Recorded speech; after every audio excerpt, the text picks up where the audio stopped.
You should be ashamed of treating people like disposable trash. Willow Sterling's voice echoed through the Blackwell Mansion garden, silencing all conversations. 50 pairs of eyes turned simultaneously. Champagne glasses froze mid-air. The string quartet hesitated on their notes. And Theodore Blackwell, Boston's most coveted billionaire, fixed his penetrating steel gaze on that woman in dirt-stained overalls who dared to shout at his engagement party. How horrible, everyone thought. Who is this crazy woman? Willow didn't care about the scandalized stares. Her brown eyes sparkled with indignation as she pointed at Veronica Ashford, the impeccable bride in her white Chanel dress. He's a human being, not your personal doormat. 2 days earlier, Willow Sterling never imagined that Tuesday would change her life. She woke up at 6 in the morning, made her strong coffee, and drove her old pickup to Petals and Thorns nursery, where she'd worked for 5 years.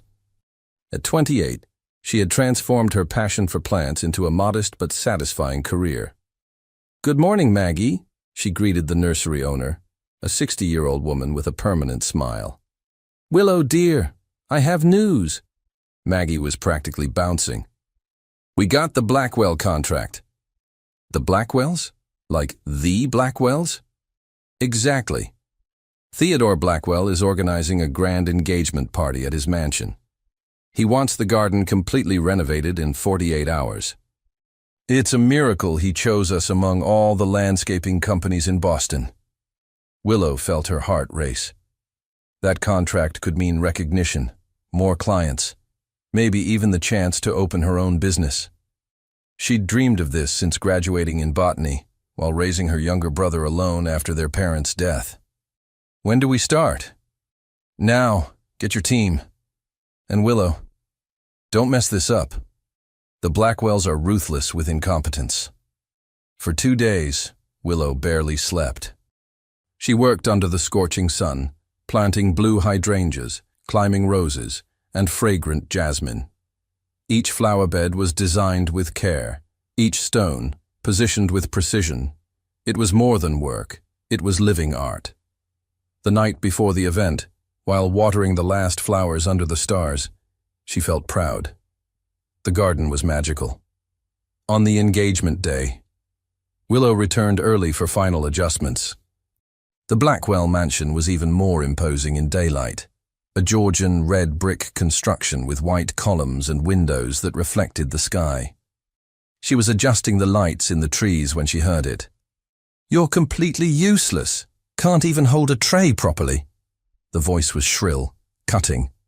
Willow turned and saw an impeccably blonde woman, dressed with predatory elegance, purposely pouring champagne over a young waiter. The boy, who couldn't be more than 20, was red with humiliation. "I'm sorry, Ms. Ashford, apologies won't do. You should be fired." "Actually, I'll make sure you are." "Theodore," she screamed. "Where's the organizer? I want this incompetent out of here." Veronica grabbed the tray from the waiter's trembling hands and threw it on the ground with a crash. Crystal shards scattered across the freshly cut grass. Something exploded inside Willow. She had grown up cleaning rich people's houses to support her brother. She knew the pain of being treated as invisible, as less than human, and she wasn't going to stand there watching that. That's when she crossed the garden and shouted the words that would change everything. "You should be ashamed of treating people like disposable trash." Now, back in the present, Willow faced Theodore Blackwell's indescribable gaze. He was tall, broad-shouldered, with perfectly styled black hair and a jaw that seemed carved from marble. But it was his eyes, intense, calculating, impossible to decipher, that made her swallow hard. For a moment, Willow thought she'd be escorted out, or arrested. Then Theodore did something unexpected. He smiled. Theodore Blackwell's smile wasn't what Willow expected. It wasn't mocking or cruel. It was intrigued. Genuinely, dangerously intrigued. "Well," his deep voice cut through the stunned silence, "this is the most interesting thing that's happened at this party." Veronica's perfectly made-up face contorted with rage. "Theodore! Are you going to let this This gardener disrespect me in front of everyone? Landscaper, Willow corrected automatically, her courage somehow still intact despite her knees threatening to buckle. And I'm not disrespecting you. I'm calling out cruelty when I see it. A murmur rippled through the crowd. Several guests pulled out their phones. Willow could already imagine the social media posts. Unknown woman crashes Blackwell engagement. Confronts billionaire's fiancé. Theodore stepped closer, his 6'3" frame somehow both intimidating and magnetic. Up close, Willow noticed a small scar above his left eyebrow and the faint smell of sandalwood cologne. "What's your name?" he asked quietly, as if they were the only two people in the garden. "Willow Sterling, from Petals and Thorns Nursery." "I designed your garden." She lifted her chin, refusing to be intimidated. "The garden you're currently ruining with broken crystal, by the way." Someone in the crowd gasped. Veronica looked apoplectic, but Theodore laughed. Actually laughed, a rich, warm sound that seemed rusty from disuse. "Marcus," he called to a distinguished older man in a suit, "please ensure our young waiter here receives a bonus for his trouble. And have someone clean the glass." "Theodore!" Veronica shrieked. "You can't be serious! I'm your fiancé!" "Are you?" Theodore's voice went cold as winter. For the first time, Willow saw something dark flash across his features. "Because my fiancé would never humiliate my staff at an event I'm hosting." The crowd fell silent. This was better than reality TV. Veronica's eyes filled with calculated tears, the kind that never quite fell and ruined mascara. "How dare you take her side over mine? We're supposed to be announcing our wedding date tonight."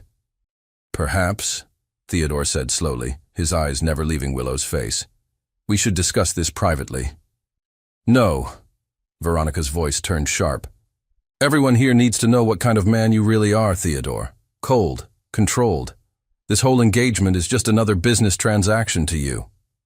"You knew that from the beginning," he replied evenly. "Your father made it clear this marriage was about merging our companies." Willow's stomach dropped. An arranged marriage. Suddenly, this beautiful garden party felt suffocating, a gilded cage where even love was negotiated like stock options. "I should go," Willow muttered, suddenly aware that she'd inserted herself into something far more complicated than she'd realized. "I'm sorry for causing a scene." "Don't." Theodore's hand caught her wrist, gentle but firm. The touch sent electricity up her arm. "Stay." "Why?" Willow challenged, finding her voice again. "So, you can have me arrested for trespassing? Or just fired?" "So, I can thank you." His gray eyes held hers with unsettling intensity. "That took courage. Real courage. Something I see very little of in my world." "Your world?" Willow pulled her hand free. "You mean the world where people are treated like props? Where a waiter gets humiliated for sport?" "That's not," Theodore began. "It is exactly what it is," Willow interrupted. "You might not have thrown the champagne, Mr. Blackwell, but you created an environment where someone like her," she gestured at Veronica, "feels entitled to do it." The words hung in the air like accusation and truth mixed together. Veronica seized the moment. "See? This is what happens when you let the help speak out of turn. Theodore, darling, let's salvage what's left of our evening." She slid her arm possessively through his. "Everyone, please, enjoy the party. This unfortunate interruption is over." But Theodore was still looking at Willow. Really looking, like he was seeing something he'd forgotten existed. "Miss Sterling," he said formally, though something in his tone suggested anything but formality, "I'd like to discuss your landscaping services, perhaps a permanent contract for the estate's gardens." Willow blinked. "What?" "You heard me. I'll triple whatever you're currently making." "Theodore," Veronica hissed. "This isn't about money," Willow said, though God knew she could use it. "This is about basic human decency." "Then teach me." The words came out almost like a challenge. "If my world is so broken, show me how to fix it." For a moment, Willow forgot about the crowd, the cameras, the broken crystal scattered like fallen stars across the grass. She saw only a man in an expensive suit who, despite everything, looked unexpectedly lonely. "I'm not your redemption project," she said softly. "No," Theodore agreed, "but maybe you're exactly what I need to remember why any of this matters." Before Willow could respond, Veronica yanked Theodore away. "We're done here. Security, escort this woman out." Two large men in black suits approached. Willow raised her hands. "I'm going. Keep your garden. I hope it brings you joy, Mr. Blackwell. You look like you could use some." She turned to leave, head high despite the whispers and stares. "Wait." Theodore's voice stopped her at the garden gate. He walked toward her, ignoring Veronica's protests, ignoring everyone. He pressed something into her hand. A business card. "Call me," he said quietly. "Please."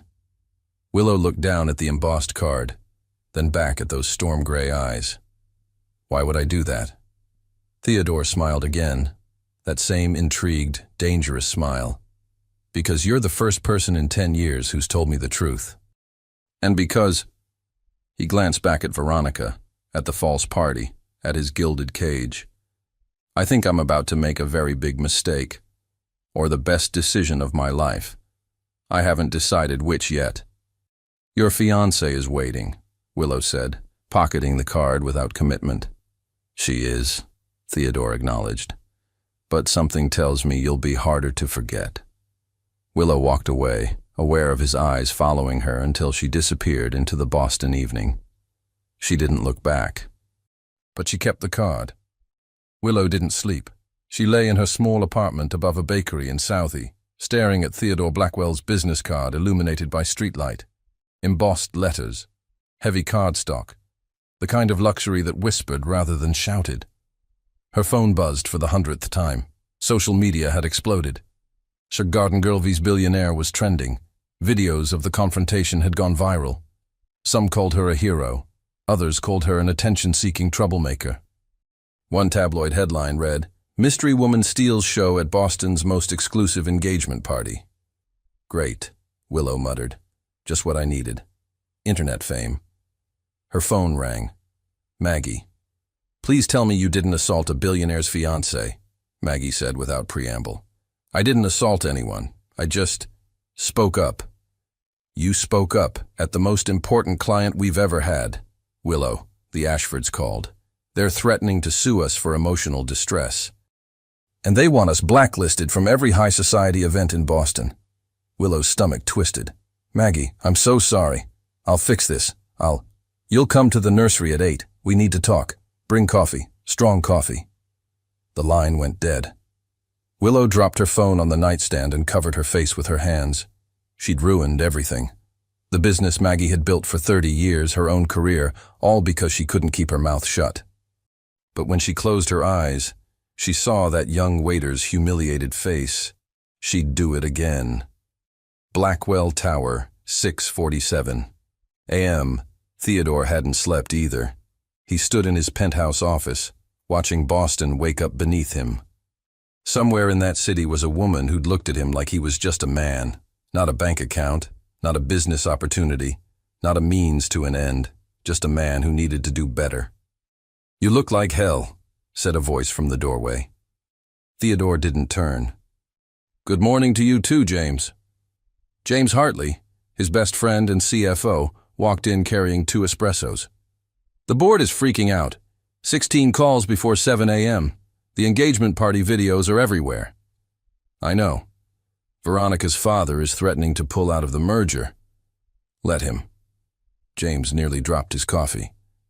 "Let him? Theodore, this merger is worth $300 million. We've been negotiating for 8 months. For a marriage I don't want to a woman who throws champagne on waiters for entertainment." Theodore finally turned, his jaw set. "I'm done, James." "Done with what? The merger? Veronica?" "Both. All of it." Theodore ran a hand through his hair, disheveling it for the first time in years. "When did I become the kind of man who needs a woman in overalls to remind him how to treat people?" James studied his friend carefully. This is about the gardener. Landscaper, Theodore corrected, then caught himself. And no, this is about me. I've spent 10 years building an empire and forgot why it mattered. My father would be ashamed. Your father would tell you emotion is the enemy of good business. My father died alone in this office at 53. Theodore's voice went quiet. Maybe he was wrong. James sighed. What are you going to do? I'm going to call off the engagement. And then? Theodore pulled out his phone, staring at the number he'd already memorized. Willow Sterling. And then I'm going to find out if courage can be learned, or if some people are just born with it. Petals and Thorns Nursery, 8:15 a.m. Willow arrived with 2 lattes and an apology prepared. She found Maggie in the greenhouse, deadheading roses with more violence than necessary. Maggie, do you know what I dreamed about at 3 a.m.? Maggie didn't look up. Bankruptcy, losing this place. 30 years of work, gone because my best employee decided to play superhero. I know. I'm sorry. I'll resign. You can tell the Ashfords I've been fired, that you had no idea. Sit down, Willow. Willow sat on a weathered bench, clutching the lattes. Maggie finally looked at her, eyes tired but not angry. Tell me why. Why risk everything for a waiter you didn't even know? Because...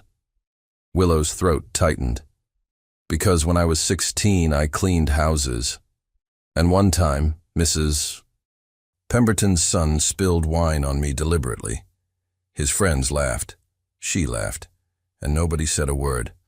I scrubbed that wine out of my uniform for hours, crying in the bathroom. She met Maggie's eyes. I promised myself if I ever saw that happen to someone else, I wouldn't be silent. Maggie was quiet for a long moment. You know what else happened at 3 a.m.? I got a call from Theodore Blackwell. Willow's heart stopped. What? He offered to pay triple our usual rate for an exclusive contract. Full estate maintenance, events, everything. 2-year agreement. He said, and I quote, I want to hire the woman with a conscience. What? There's a condition. Maggie pulled out a letter. You have to work directly with him.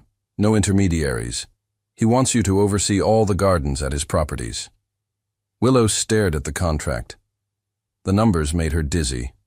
She could pay off her student loans. Help her brother through college. Maybe even save enough to open her own place someday. Why? She whispered. Read the personal note, Maggie said gently. Willow unfolded the separate paper. Theodore's handwriting was precise, controlled. Ms. Sterling, I'm calling off my engagement. Not because of you, because of me. But you reminded me that some cages are locked from the inside. The contract is real. The offer stands regardless of your answer to my personal request. Have dinner with me. Not as my employee. As someone I'd very much like to know better. I understand if you refuse. I'm a man who just ended an arranged marriage, who runs in circles you clearly despise, and who probably represents everything you're against. But I'm also a man who hasn't stopped thinking about courage since you walked away. The choice is yours. It always will be. Theodore below was a phone number and an address, a restaurant, tonight at 8. Oh my God, Willow breathed. So? Maggie asked. What are you going to do? Willow thought about the young waiter, about Theodore's lonely eyes, about the way his smile had seemed surprised by itself, about arranged marriages and gilded cages, and men who needed to remember why any of it mattered. She thought about her threadbare apartment and student loans and dreams deferred. But mostly, she thought about the electricity when he touched her wrist. I'm going to do something probably really stupid, Willow said. Maggie smiled. That's my girl. Willow pulled out her phone and typed, I'll be there, but I'm wearing overalls. The response came 30 seconds later. I wouldn't have it any other way. Willow didn't wear overalls. She stood outside Lumiere, Boston's most exclusive restaurant, in her only dress, a simple navy blue sundress she'd worn to her college graduation 5 years ago. It still fit, barely. She'd paired it with worn ballet flats and her grandmother's pearl earrings. A valet eyed her with barely concealed disdain. "Miss, this is a private establishment. Reservations only." "I have one, under Blackwell." His expression transformed instantly. "Of course, miss. Right this way." Money changes everything, Willow thought, following him inside. The restaurant was all soft lighting and quiet elegance, crystal chandeliers, white tablecloths, the gentle clink of silverware and murmured conversations. Willow felt like a wildflower in a garden of orchids. Then she saw him. Theodore stood as she approached, and Willow's breath caught. He wasn't wearing a suit. Instead, dark jeans, a white button-down with rolled sleeves, no tie. His hair was slightly messy, like he'd run his hands through it nervously. He looked human. "You didn't wear overalls," he said, a smile playing at his lips. "You didn't wear a tux," she countered. "I thought we could both try being ourselves tonight." He pulled out her chair. "You look beautiful." Willow sat, hyper-aware of the curious glances from other diners. Everyone's staring. They always stare. I've learned to ignore it. Theodore settled across from her. "Thank you for coming. I wasn't sure you would." "I wasn't sure either." Willow accepted a menu from a hovering waiter, nearly dropping it when she saw the prices. $75 for pasta. Who paid $75 for pasta? "Order anything," Theodore said gently, noticing her expression. "Please." "This is my apology for dragging you into my mess." "Your mess being the viral videos or the cancelled engagement?" "Both." He leaned back. "Veronica called me 17 times today. Her father threatened legal action. My board wants me committed for walking away from the merger." "Do you regret it?" Willow asked carefully. Theodore's eyes met hers, storm gray and startlingly honest. "Not for 1 second. The only thing I regret is not doing it sooner." A waiter appeared. Theodore ordered wine Willow couldn't pronounce. She ordered the cheapest pasta on the menu, which still made her wince internally. When they were alone again, Theodore leaned forward. "Tell me about yourself, Willow Sterling. The real story, not the viral video version." "There's not much to tell. I grew up in Dorchester. Parents died in a car accident when I was 18. Raised my brother Charlie while working 3 jobs. Got a botany degree through night school. Now I design gardens and try not to yell at rich people's fiancés." "But you did yell. Why?" Willow met his gaze. "Because silence makes you complicit. My mom used to say that. She was a union organizer before she died. Fought for people who couldn't fight for themselves." "She sounds remarkable." She was. Willow's throat tightened. "She'd probably tell me I'm crazy for being here with you." "Why?" "Because you're everything she fought against. Inherited wealth. Corporate power. The ability to buy your way out of consequences." Theodore flinched slightly. "Fair assessment. But," Willow continued softly, "she also taught me that people can change, that everyone deserves a chance to be better than they were yesterday." "Is that what this is? My chance?" "I don't know yet." Willow accepted the wine, taking a careful sip. It tasted like expensive grapes and poor decisions. "Why did you really call me, Theodore?"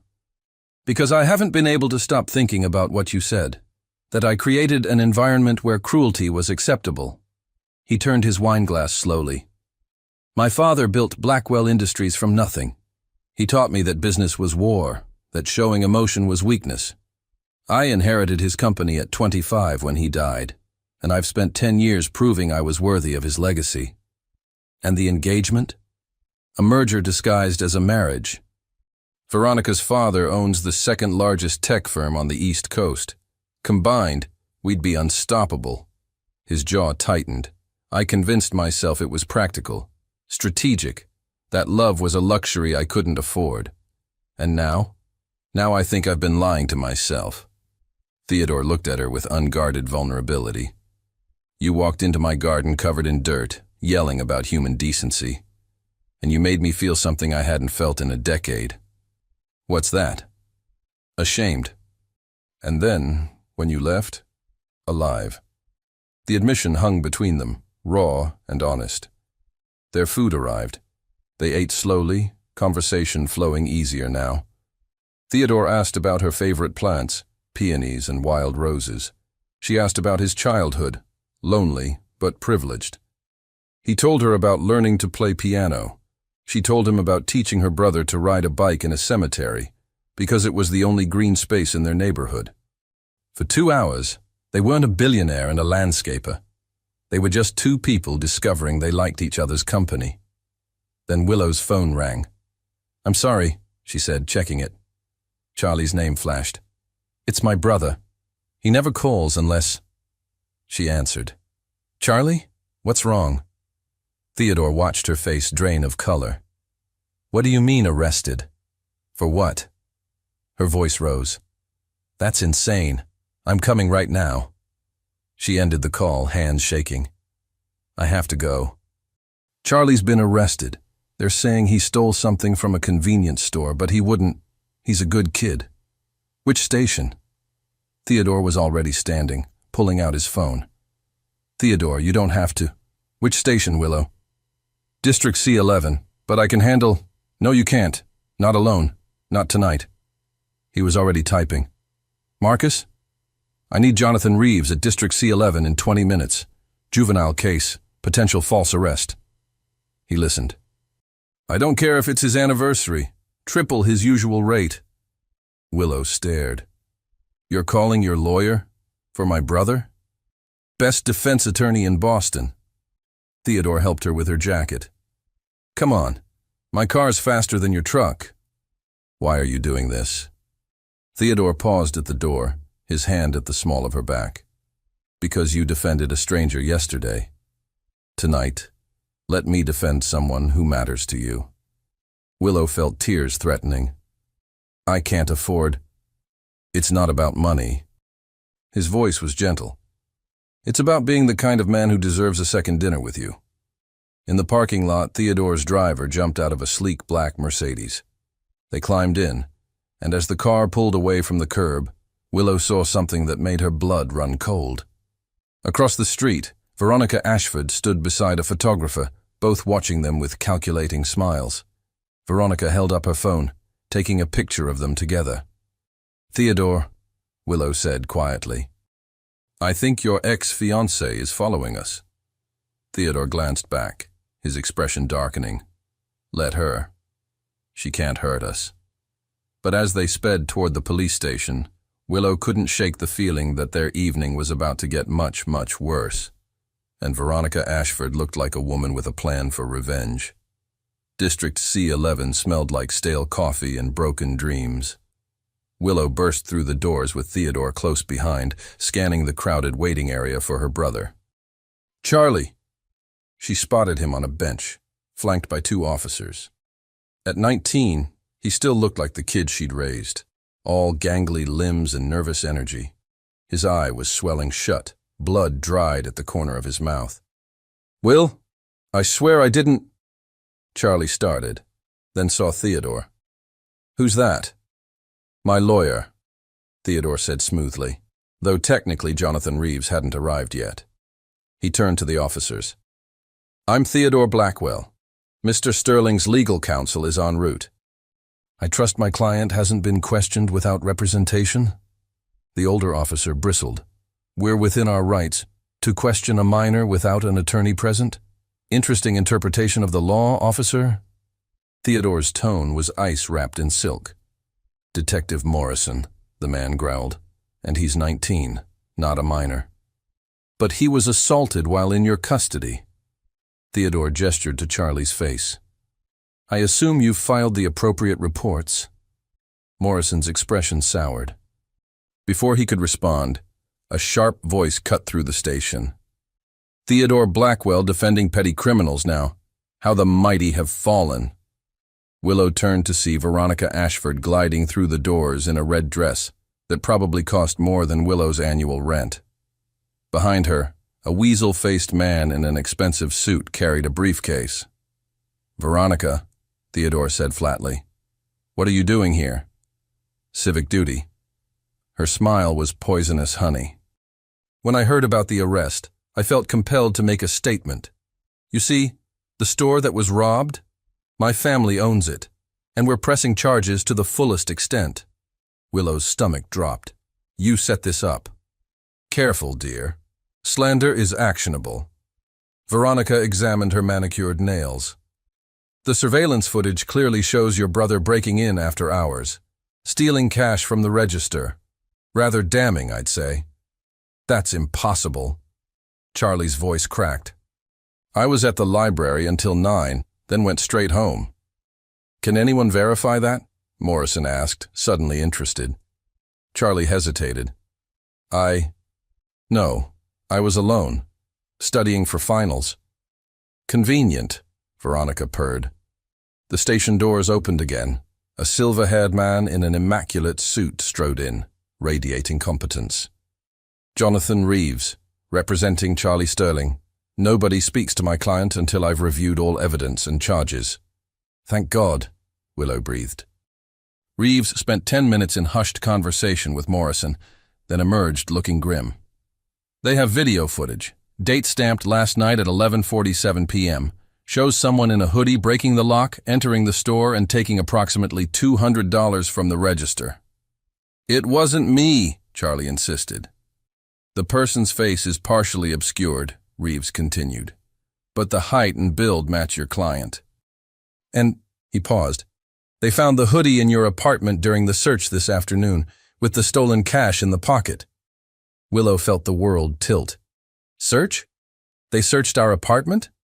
With a warrant, Morrison said smugly. Anonymous tip came in this morning, very detailed. Anonymous. Theodore's voice could have frozen hell. How surprisingly convenient. Veronica's smile widened. The law works in mysterious ways. Willow looked at her brother, really looked. Charlie was terrified, but more than that, he was confused. This wasn't the face of guilt. This was the face of someone being framed. Charlie, she said quietly, where were you really last night? His face flushed. I told you, the library. Charlie Sterling, don't you dare lie to me, not now. He crumbled. I was with my girlfriend, Sarah. Her parents don't know about me. They're really strict. We met at the park until midnight. Tears welled in his eyes. But if I tell them, her dad will kill me. He's a cop. He's a cop, Willow repeated slowly. Charlie, that's your alibi. I can't. Sarah will get in so much trouble, and her parents will provide you with an ironclad alibi for a crime you didn't commit, Reeves interrupted firmly. Son, false imprisonment is worse than an angry girlfriend's father. Trust me. While Reeves and Charlie talked, Theodore pulled Willow aside. This is a setup. Professional. Veronica's family has connections to half the police department through donations. She's doing this because of me, Willow said miserably. Because I humiliated her. Because you called off the engagement. She's doing this because she's vindictive and cruel. Theodore's jaw tightened. Which I should have seen years ago. Can she actually pull this off? Can she send Charlie to prison? Not if I have anything to say about it. Theodore pulled out his phone. Marcus, I need you to pull surveillance from every camera within a 3-block radius of Mitchell's Convenience at 11:45 p.m. last night. Traffic cams, ATMs, everything. He paused. And Marcus, find out who really broke into that store. Someone did. Find them. Willow touched his arm. Theodore, this is too much. You've already done nothing compared to what you did for that waiter. He covered her hand with his. Besides, I'm just getting started. Across the station, Veronica watched them with calculating eyes. She whispered something to her lawyer, who nodded and approached Morrison. 20 minutes later, Reeves emerged from the interrogation room looking cautiously optimistic. The girlfriend and her father are on their way. Father's Captain Rodriguez from District B2. He's not happy, but he's honest. If Sarah confirms the timeline, Charlie's clear for the time of the robbery. If? Willow pressed. Teenagers lie to protect each other, Ms. Sterling. And there's still the matter of the hoodie and cash found in your apartment. which were obviously planted, Theodore said. Obviously, Reeves agreed, but proving it is another matter. The doors opened. A stern-looking Hispanic man in a police uniform entered, followed by a petite girl with tear-stained cheeks. Sarah took one look at Charlie and burst into fresh sobs. "I'm so sorry. I told them everything. Dad made me, and I know you're going to hate me, but I couldn't let you go to jail for something you didn't do." Captain Rodriguez looked like he'd aged 10 years. "My daughter was with Mr. Sterling from 10 p.m. to 12:15 a.m. I've confirmed her location data. He couldn't have robbed the store at 11:47. Morrison's face reddened. "But the evidence is clearly planted," Rodriguez said coldly. "And I want to know by whom. This is my district, Morrison. I won't have frame jobs in my precinct." Veronica's composure cracked slightly. "This is outrageous. The evidence is clear." "The evidence is manufactured, Ms. Ashford," a new voice said from the doorway. Marcus, Theodore's security chief, entered with a tablet. "Sir, you'll want to see this." Theodore took the tablet, studied it, then showed it to Rodriguez and Reeves. Willow couldn't see the screen, but she saw their expressions shift from skepticism to certainty. "What is it?" she asked. Theodore turned the tablet toward her. Security footage from an ATM showed a young woman in a hoodie approaching Mitchell's convenience. She glanced up at the camera for just a second, long enough to see her face clearly. "That's not Charlie," Willow breathed. "No," Theodore said. "That's Veronica's personal assistant, Ashley Chen, who, interestingly, is exactly Charlie's height and build." The color drained from Veronica's face. That could be anyone. With your family's Mercedes parked in the background?" Marcus zoomed in on the license plate. "Registered to Veronica Ashford, time-stamped 20 minutes before the robbery." Rodriguez turned to Morrison with barely controlled fury. "Release Mr. Sterling, now." As the officers removed Charlie's handcuffs, Veronica stepped closer to Willow, her voice low and venomous. "This isn't over. You took Theodore from me. I'll make sure you lose everything you love." "Try it," Willow said quietly. "I've survived worse than you." Veronica's eyes flashed. "Have you? We'll see." She swept out of the station, her lawyer scrambling after her. Theodore wrapped an arm around Willow's shoulders as Charlie collapsed into his sister's embrace, both of them shaking with relief. "Thank you," Willow whispered to Theodore. "I don't know how to repay. Have dinner with me again," he said simply. "When this is over. When we can just be two people getting to know each other. Deal." But as they left the station, Willow couldn't shake Veronica's parting words. This isn't over. And somehow, she knew the worst was yet to come. 3 days after the police station, Willow's phone wouldn't stop ringing. But this time, it wasn't good news. "Petals and Thorns, this is Willow speaking. Yes, we'd like to cancel our order for the Bennett wedding. Immediately. May I ask why? We don't work with businesses that employ criminals." Click. Willow stared at her phone. That was the 4th cancellation in an hour. She walked into Maggie's office, where her boss was hunched over spreadsheets, looking older than her years. "Another one?" Maggie asked without looking up. "The Bennetts. That's $12,000 in lost revenue this week." Willow collapsed into a chair. "How is this happening? Charlie was cleared. The charges were dropped." "Doesn't matter."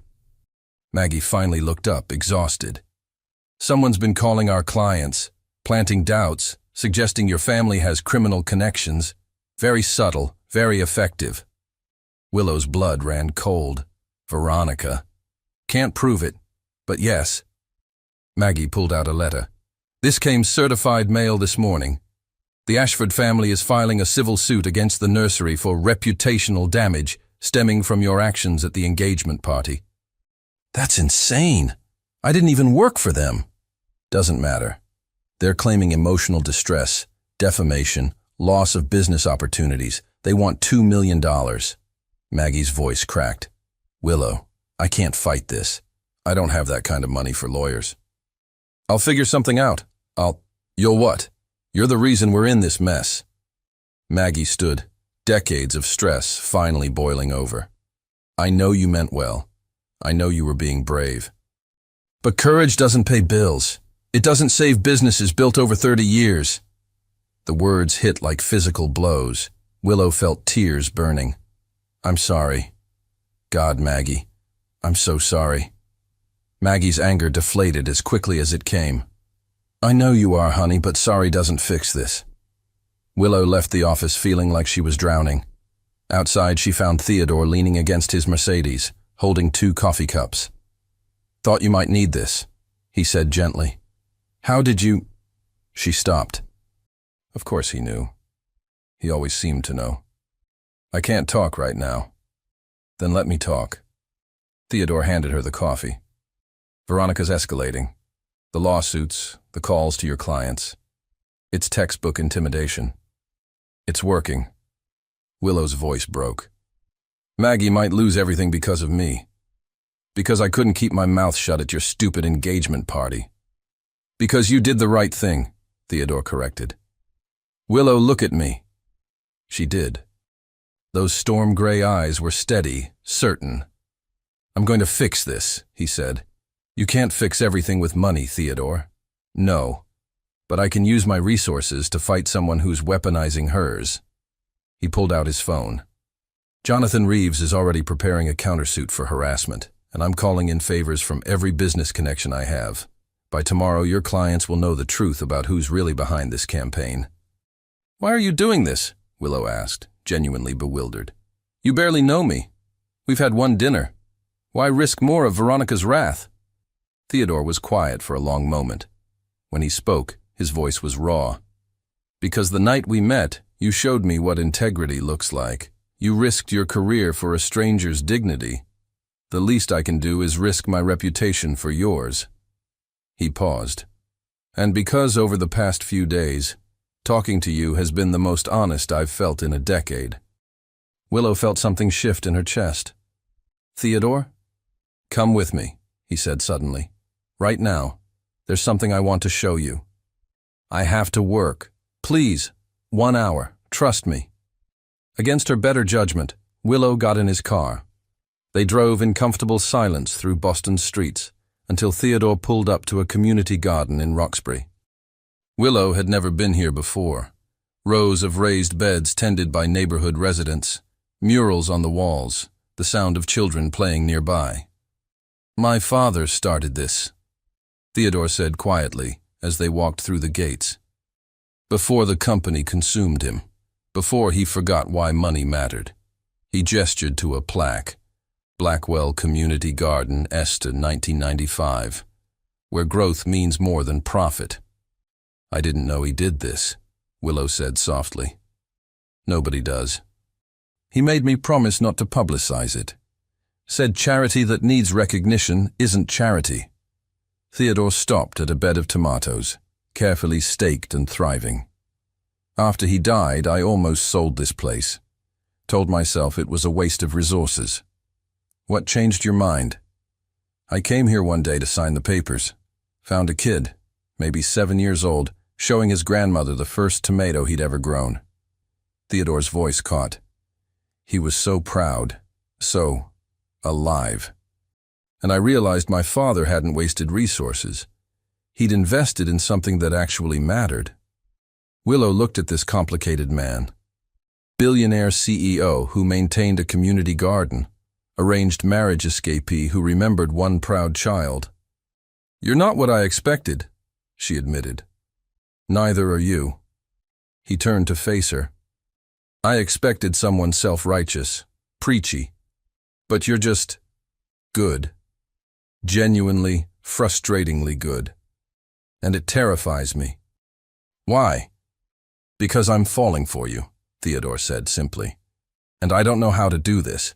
I don't know how to be the kind of man who deserves someone like you. Willow's breath caught. Theodore. Her phone rang. Charlie. She answered, and his panicked voice made her blood freeze. Will, you need to come home right now.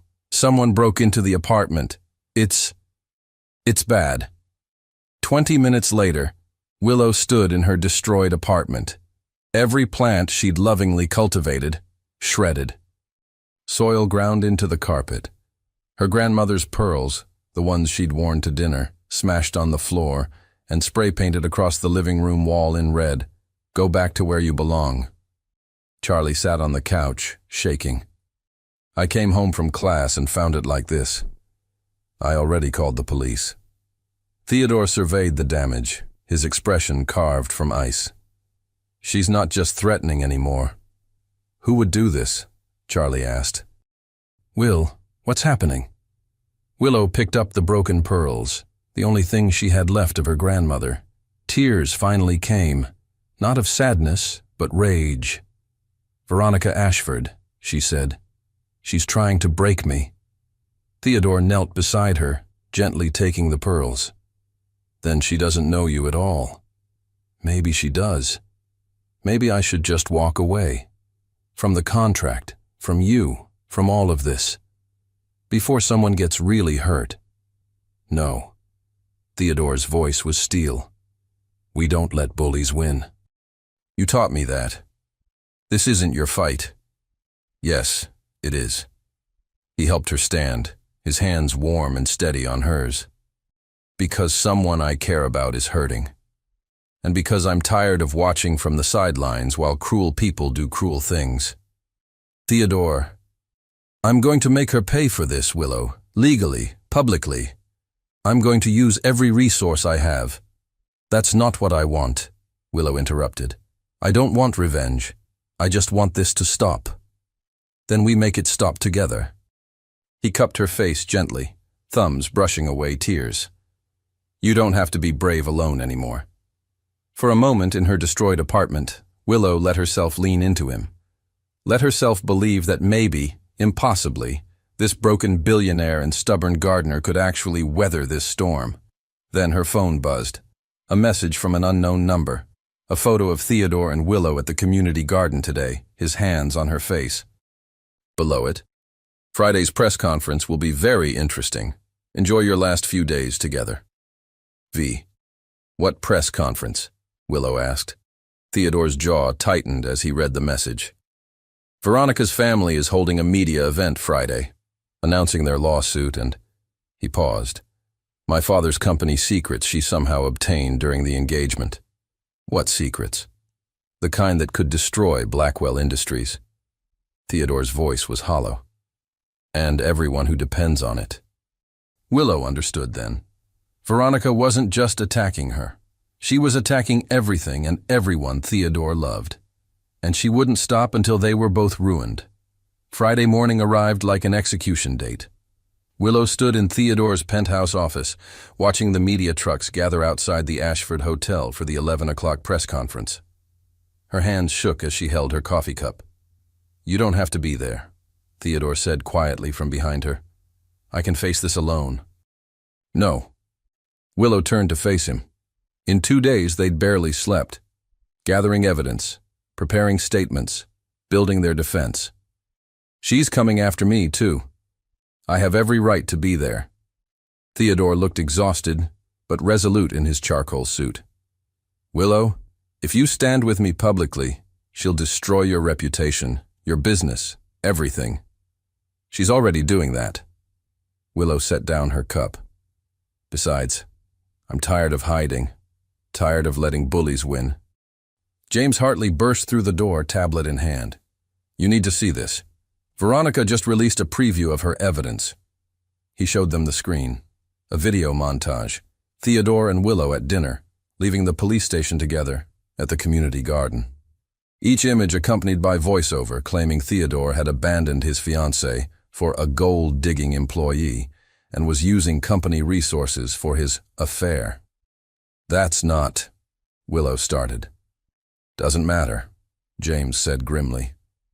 It's already trending. Blackwell scandal. The board is panicking. Theodore's jaw tightened. What about our evidence?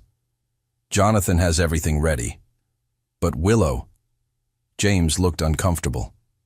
They're going to tear you apart. Call you every name imaginable. Are you sure you want to subject yourself to this? Willow thought about her destroyed apartment, about Maggie's business hanging by a thread, about that young waiter's humiliated face, about her mother, who taught her that silence was complicity. "I've never been more sure of anything," she said. The Ashford Hotel, 10:55 a.m. The press room was packed, cameras everywhere, reporters from every major outlet. Willow felt like she was walking into a lion's den in her simple black dress, borrowed from Maggie because her own clothes had been destroyed. Theodore's hand found hers. "Stay close to me, no matter what they say." They took seats in the back as Veronica walked to the podium, flanked by her father and their lawyers. She looked victorious in designer white, playing the wronged bride perfectly. "Thank you all for coming," Veronica began, her voice trembling with practiced emotion. "It's not easy to speak about betrayal, but the public deserves to know the truth about Theodore Blackwell." She clicked to the first slide, the engagement photo, both of them smiling. 3 months ago, Theodore and I announced our engagement. Our families were thrilled. Our companies were merging. Everything was perfect. Click. The video of Willow's outburst at the party. "Until this woman," Veronica's voice dripped venom. "Willow Sterling, a common landscaper, decided to publicly humiliate me at my own engagement party. What you don't see in the video is what happened after." New footage appeared. Edited clips of Theodore and Willow talking in the garden, taken out of context to look intimate, incriminating. "Theodore called off our engagement that very night," Veronica continued. "Not because of any failing on my part, but because he'd begun an inappropriate relationship with an employee, using company resources, betraying shareholder trust." Reporters scribbled furiously. Cameras flashed. But it gets worse. Veronica's father, Richard Ashford, stepped forward. "During the engagement, Theodore gave me access to certain Blackwell Industries files. What I discovered was shocking. Tax irregularities, questionable overseas accounts, all managed by Theodore himself." Willow felt Theodore tense beside her. This was the bomb. Accusations that could trigger investigations, destroy his company, ruin thousands of jobs. "These documents," Richard held up a folder, "prove that Theodore Blackwell has been embezzling from his own company for years. And when Veronica discovered this, he broke off the engagement to silence her." The room erupted, reporters shouting questions. Theodore stood, his voice cutting through the chaos. "That's a lie." Every camera swung toward them. Veronica's expression flickered with surprise. She hadn't expected them to attend. Theodore walked to the front, Willow following. His presence commanded the room despite the accusations swirling around him. "Mr. Ashford claims I gave him access to company files," Theodore said calmly. "The truth is, he hacked our servers during the engagement period. We have evidence from our cybersecurity team confirming unauthorized access from Ashford Tech IP addresses." Jonathan Reeves appeared, distributing documents to reporters. "You'll find detailed forensic evidence there, including communications between Richard Ashford and a hired hacker discussing how to find something damaging in Blackwell files." Richard's face reddened. "That's..." "Furthermore," Theodore continued, "the overseas accounts Mr. Ashford references are legitimate charitable trusts established by my father, fully documented, fully legal. The tax irregularities are standard deductions that have been reviewed by the IRS annually for a decade." More documents circulated. Willow watched reporters' expressions shift from scandal-hungry to skeptical. "As for my relationship with Ms. Sterling..." Theodore turned, extending his hand to Willow. She took it, stepping forward despite her thundering heart. "Veronica is correct that I called off our engagement because of Willow, but not for the reasons she suggests." "Theodore," Veronica hissed, "don't. I called it off because Willow reminded me what integrity looks like." Theodore's voice was steady, honest. "She stood up for someone being mistreated at my engagement party. Not for money, not for attention, because it was right. And in doing so, she made me realize I was marrying someone who treated human beings as disposable." He looked directly at Veronica. "You humiliated my staff. You framed Willow's brother for a crime he didn't commit. Yes, we have proof of that too, including testimony from your assistant Ashley Chen, who's agreed to cooperate with authorities. You vandalized Willow's apartment. You threatened her livelihood. Cameras clicked frantically. This was better than anyone expected. Theodore, please! Veronica's composure cracked. We can still fix this. The merger. There is no merger, Theodore said firmly. There never really was. Just two people trying to turn a business transaction into something that looked like love. He turned back to the crowd, still holding Willow. I'm not perfect. I've spent 10 years prioritizing profit over people, building walls instead of relations. But Ms. Sterling showed me that courage isn't about power or money. It's about standing up for what's right, even when it costs you everything. Willow found her voice, surprising herself. I didn't come here to defend myself. My reputation doesn't matter compared to the truth. But I want everyone to know. Theodore Blackwell is one of the most honorable men I've ever met. He's not perfect, but he's trying to be better. And that's what counts. Veronica laughed bitterly. How touching. You've both rehearsed this well. But tell me, Willow, did Theodore mention that standing beside him today will cost you everything, every client, every opportunity? Your friend Maggie's business? Yes, Willow said quietly. He warned me. And you came anyway? Veronica's eyes widened with genuine confusion. Why? Because some things matter more than survival. Willow met her gaze steadily. Like truth, like dignity, like not letting bullies win. For a moment, something flickered in Veronica's eyes. Recognition, maybe even respect. Then it hardened again. This isn't over, she said. Actually, a new voice interrupted. It is. Captain Rodriguez entered the room with 2 officers. Veronica Ashford, you're under arrest for conspiracy to commit fraud, making false police reports and criminal property damage. You have the right to remain silent.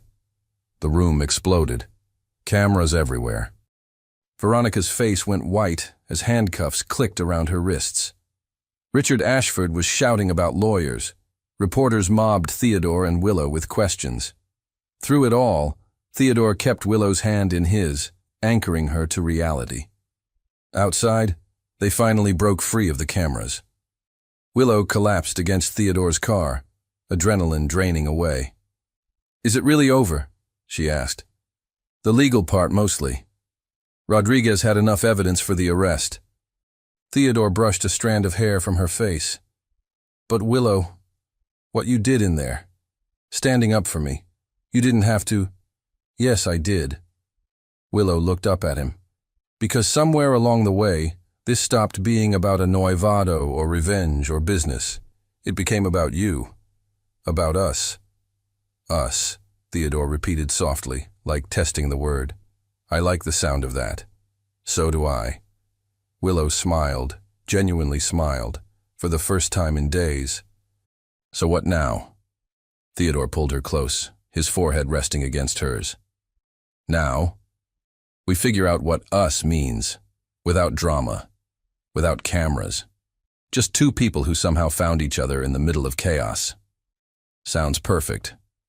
There's just one problem, Theodore murmured. What's that? I'm falling in love with you, Willow Sterling, and I have no idea what to do about it. Willow's heart soared. Maybe, she whispered. We figure it out together. As the sun set over Boston, Theodore Blackwell kissed Willow Sterling for the first time. Surrounded by the flowers she'd planted, under the sky they'd both been too busy to notice before. And for once, the future felt full of possibility instead of fear. 6 months later, Willow stood in the greenhouse of her brand new business, Sterling Gardens, watching the sunrise paint the glass walls gold. 6 months ago, she'd been a struggling landscaper with a destroyed apartment and a viral video. Now she owned a thriving boutique nursery in Cambridge, specializing in sustainable urban gardens. The door chimed.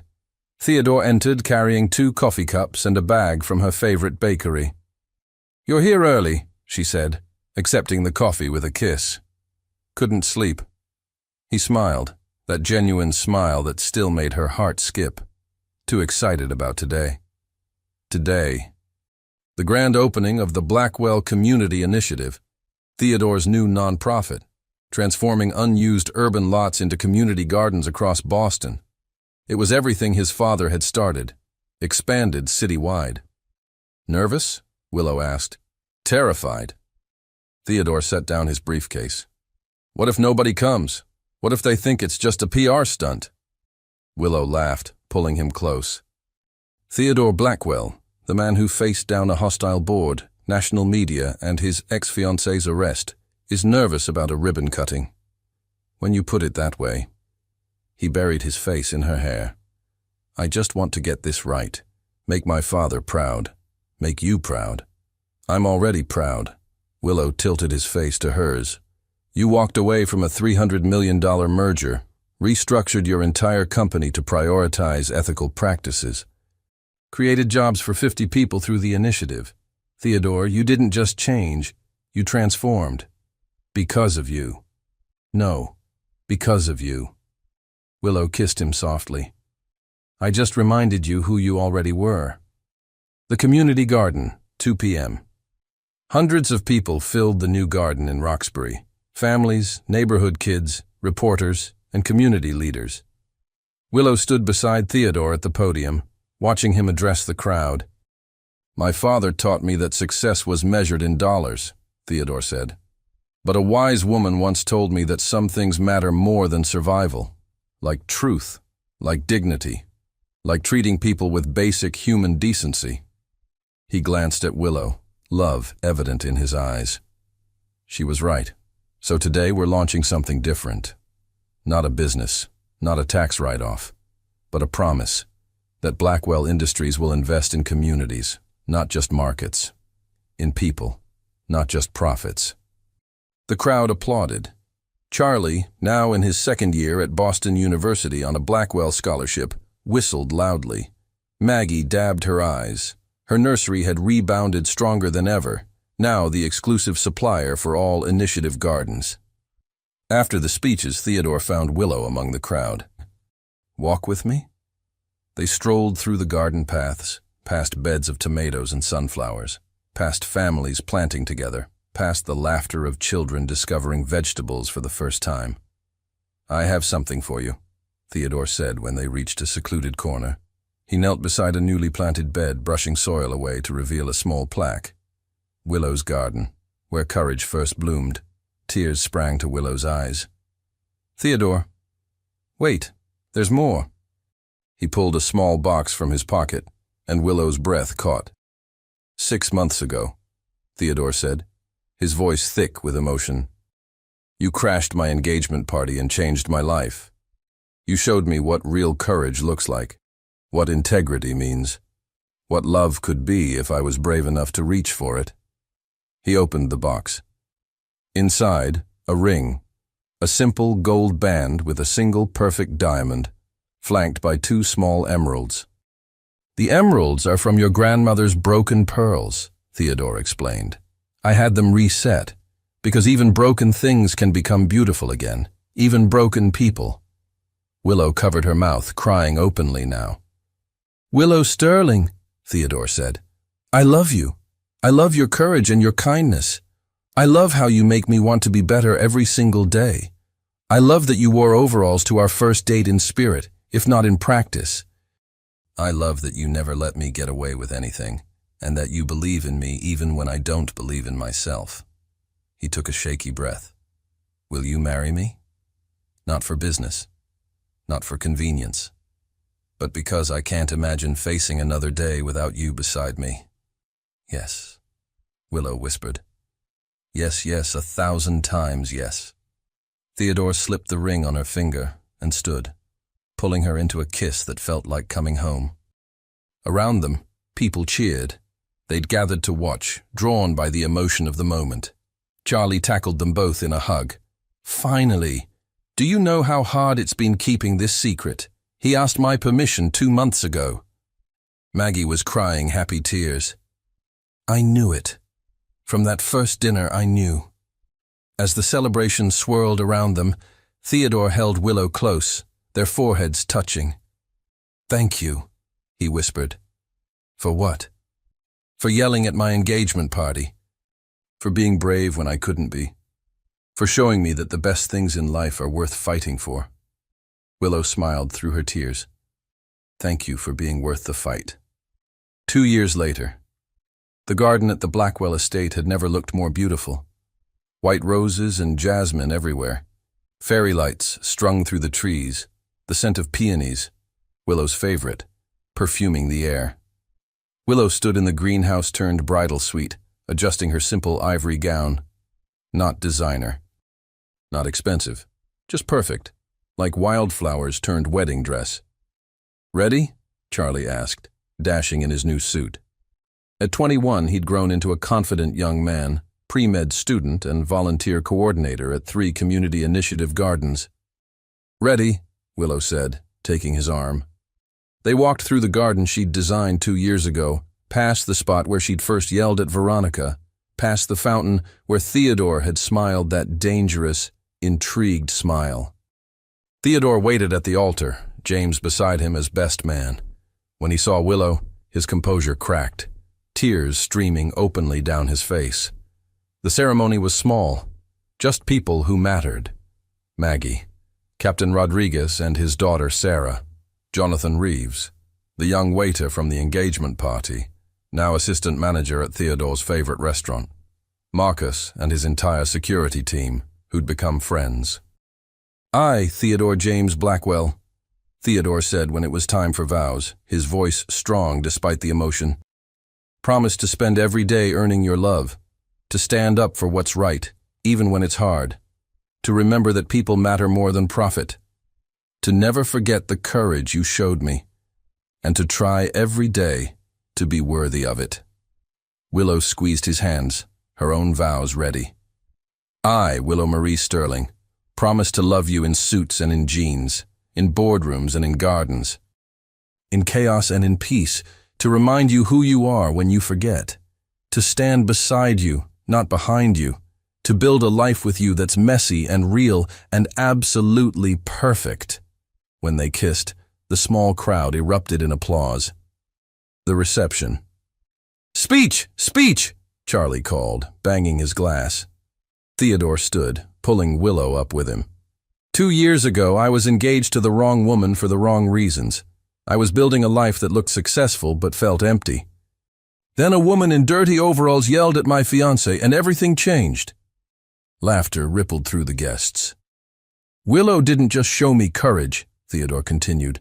"She showed me what love actually means. Not a transaction, not a merger, but choosing every day to be better for the person you love." He turned to Willow, his gray eyes shining. "You saved me. Not from Veronica, not from scandal, from myself, from becoming the kind of man who forgets why any of it matters."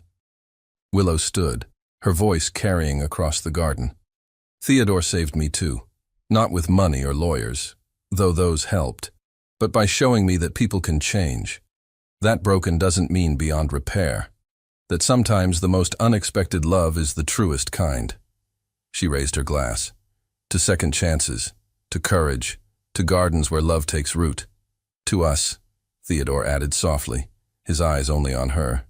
"To us," everyone echoed. As the evening deepened and stars appeared, Theodore and Willow danced among the flowers.